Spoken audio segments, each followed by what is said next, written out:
দেশে আবারও বাড়ল বিদ্যুতের দাম। গ্রাহক পর্যায়ে গড়ে 16.68% এবং পাইকারি পর্যায়ে 19.85% দাম বাড়ানোর ঘোষণা দিয়েছে বিইআরসি, যা কার্যকর হচ্ছে চলতি জুন মাস থেকেই। নতুন সিদ্ধান্ত অনুযায়ী খুচরা পর্যায়ে প্রতি ইউনিট বিদ্যুতের গড় দাম 9 টাকা 11 পয়সা থেকে বেড়ে হয়েছে 10 টাকা 63 পয়সা।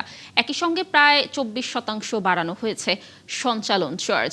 তবে এই মূল্য বৃদ্ধির ফলে সাধারণ মানুষের ব্যয় কতটা বাড়বে তার কোনো অর্থনৈতিক মূল্যায়ন করা হয়নি বলে জানিয়েছে নিয়ন্ত্রক সংস্থাটি।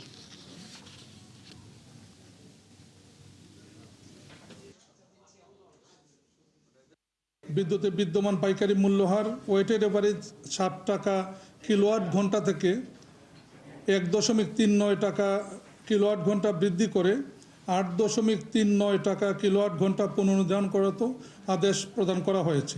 পাওয়ার গ্রিড বাংলাদেশ পিএলসি এর সঞ্চালন ব্যয় বিবেচনায় বিদ্যুতের বিদ্যমান সঞ্চালন মূল্যহার বা হুইলিং চার্জ ওয়েটেড এভারেজ 0.3135 টাকা কিলোওয়াট ঘন্টা থেকে 0.0751 টাকা কিলোওয়াট ঘন্টা বৃদ্ধি করে 0.3886 টাকা কিলোওয়াট ঘন্টা পুনর্নির্ধারণ করতে আদেশ প্রদান করা হয়েছে। কমিশনের এই আদেশ বিল মাস জুন 2026 থেকে কার্যকর হবে।